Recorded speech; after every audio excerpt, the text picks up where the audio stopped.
안녕하세요. 시댁이야기 라디오입니다. 세상에서 제일 예쁘고 착한 저희 누나가 세상을 떠났습니다. 라고 사연을 보내주셨습니다. 안녕하세요. 사연을 보내기 전에 제가 장문으로 글을 써본 적이 없어 필력이 많이 부족한 점 양해드립니다. 정말 불쌍하게 세상을 떠난 저희 누나를 위해서 꼭 한번 들어주셨으면 좋겠습니다. 며칠 전 저희 누나가 길다면 길고 짧다면 짧은 유방암 투병으로 별세하게 되었습니다. 저희 매형은 우리 누나가 병원비가 부족해도 극심한 공황장애와 통증을 느껴도 절대 병원을 같이 가주거나 병원비를 보태준 적이 없습니다. 나중에는 암이 너무 커져서 신체 밖으로 크게 튀어나와 육안으로 보기 안 좋아진 상황에는 창피하다며 같이 걷는 것조차 꺼려했습니다. 우리 누나에겐 4살짜리 아이가 있습니다. 그러니 더더욱 가족들에게, 지인들에게 절대 죽지 않을 거라며 위로하고 포기하지 않을 거라며 아직 충분히 안아주지 못했다며 살려고 노력해왔어요. 정말 고마웠죠. 포기하지 않는 모습에 저는 정말 고마웠어요. 하지만 매형이라는 사람은 뒤에서 담당 의사에게 언제 죽는지 묻기만 하며 사별만을 기다리고 있었습니다. 저는 누나와 매형 사이가 왜 이렇게 된 걸까라고 생각해봤어요. 누나가 큰 실수를 한 걸까 싶어서 매형에게 이유도 물어봤지만 이유는 단지 누나가 돈을 헤프게 써서라는 이유더군요. 저는 누나 동생으로서 너무나도 화가 났습니다. 저는 개인적일 수 있지만 아픈 사람이 스트레스 안 받고 삶의 의욕을 찾는 게 최선이라고 생각하는데 누나가 아파서 집에 있는데 써봤자 얼마나 쓰겠습니까? 그 정도도 이해할 수 없냐고 해봤자 남들 취미생활보다 덜 들어가는데 이런 얘기를 오고 가다 서로 욕설과 폭언도 많이 주고받았습니다. 매형은 그렇게 돈을 펑펑 쳐쓰고 다니니 너네 집이 그지 집안이라며 욕설을 하였고 화가 난 매형은 집에 가서 아파서 누워있는 누나를 괴롭히겠다. 누나의 유일한 삶의 낙인 아이를 못 보게 하겠다고 협박을 하였습니다. 저는 더 이상 매형에게 뭐라 할 수도 따질 수도 없게 되었죠. 누나가 너무 아파서 집에만 있다 보니 게임의 소액 결제도 간혹 해왔고 유튜버들에게 후원하며 유튜버와 팬들에게 응원을 받은 스크린샷이 2장 있더라고요. 저는 마음이 너무 아팠어요. 얼마나 위로받을 사람이 없었으면 이랬을까? 정말 생계에 쪼달리는 우리 집안이 많이 미웠고 일하느라 누나를 자주 보러 가지 못한 제가 너무 후회스럽고 미안했습니다. 소액결제, 후원을 집에서 아무리 써도 보통 성인들이 취미생활하는 거 이하의 금액이고요. 부천에서 일한 암센터까지 왕복 택시비만 10만 원에 임박합니다. 그 돈 단 한 번도 매형이 준 적 없습니다. 모두 누나의 암 진단금이며 누나가 암 진단금으로 받은 부동산 투자 수익금이었어요. 단 한 번도 매형은 누나를 금전적으로도 언어적으로도 행동적으로도 도와준 적이 없습니다. 얼핏 보면 남이라고 생각할 정도로요. 나중에 병세가 악화되며 병원을 자주 다닐수록 택시비를 많이 쓴다며 극심한 언어 폭행만 늘어났죠. 누나가 암 진단비 3천만 원 중에 1,500은 매형이 부동산 원룸으로 뭔가 하고 있어서 그거 하라고 1,500 보증금을 빌려줬습니다. 누나가 그걸 돌려달라고 여러 번 말했지만 너는 돈을 헤프게 써서 못 믿겠으니 안 주겠다고 말도 안 되는 변명만 돌아올 뿐이었습니다. 매형 입장에선 3년에서 4년 투병하면서 1,500만 원 다 썼다고 이해가 안 간답니다.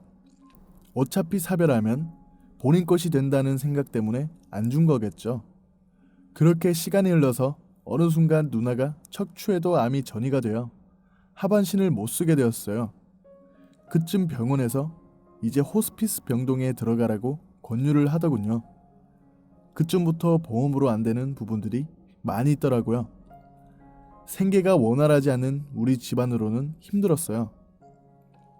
그래도 매형은 절대 도와주지 않았습니다. 누나가 말해봤자 돌아오는 건 욕설 뿐이었어요. 누나는 생계가 어려운데 일도 못하고 간병해주시는 어머니, 아버지한테 미안하다고만 하면서 어느 날 누나가 갑자기 돈이 생겼다며 부모님에게 카드를 주더군요.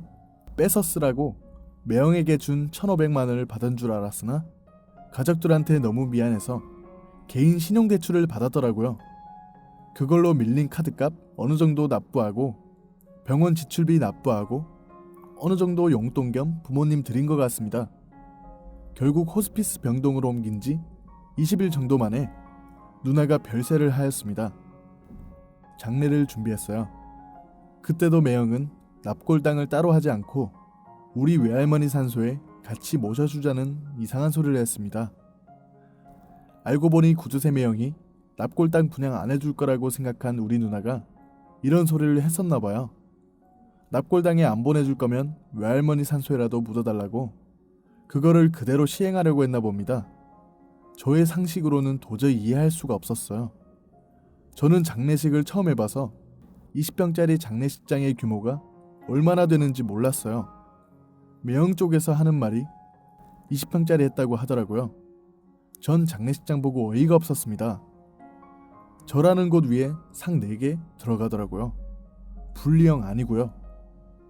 그냥 원룸에 테이블 4개 들어가서 6명 앉을 수 있었습니다. 진짜 누나 가는 길까지 마음 아프게 하더라고요.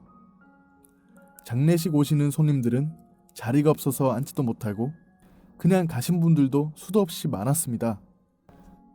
장례식에 오는 손님들의 비율이 약 저희 집안 손님 8, 매형 손님 2 정도 되었던 것 같습니다. 우리 집안도 참 인간관계 유지 못하고 살았는데 그쪽은 더 하더라고요. 하지만 하는 행실을 볼 때마다 이해가 되더군요.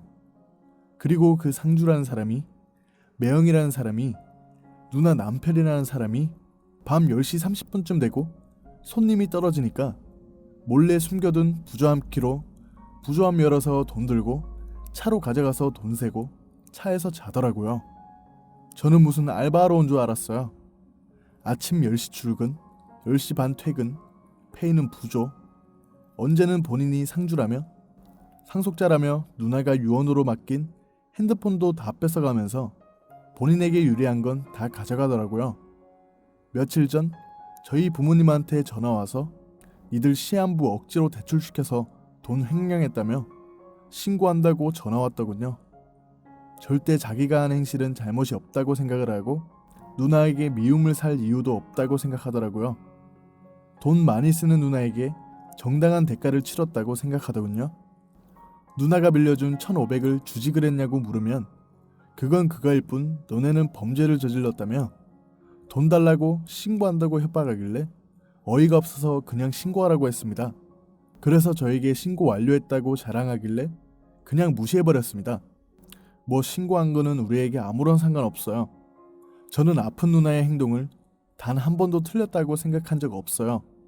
누나가 대출받은 게 저희 집안 잘못이라면 죗값을 치르겠습니다. 그건 중요하지 않아요. 누나가 했던 행동은 어떤 결과가 오더라도 후회하지 않고 밉지 않습니다. 우리 가족에게 매형은 악마, 살인마 같은 존재였어요. 아이 출산하고 돈이 아깝다며 산후조리원도 못 들어갔고 아이 한 번 안 봐주고 병원도 산후조리원도 못 들어간 누나는 마사지 한 번, 젖 한 번 못 말렸습니다.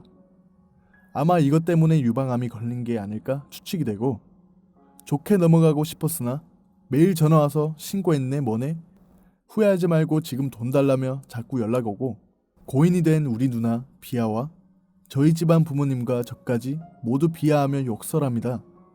당연히 저도 흥분해서 똑같이 욕설로 받아쳤지만 저도 이제 참는데 한계가 왔습니다.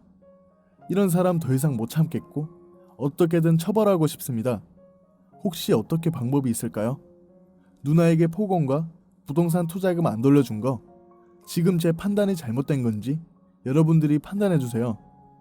진짜 폭언 카톡이 너무 많아서 인간이 맞나 싶을 정도입니다. 꼭 좀 도와주세요. 지금까지 읽어주신 분들 정말 감사드립니다.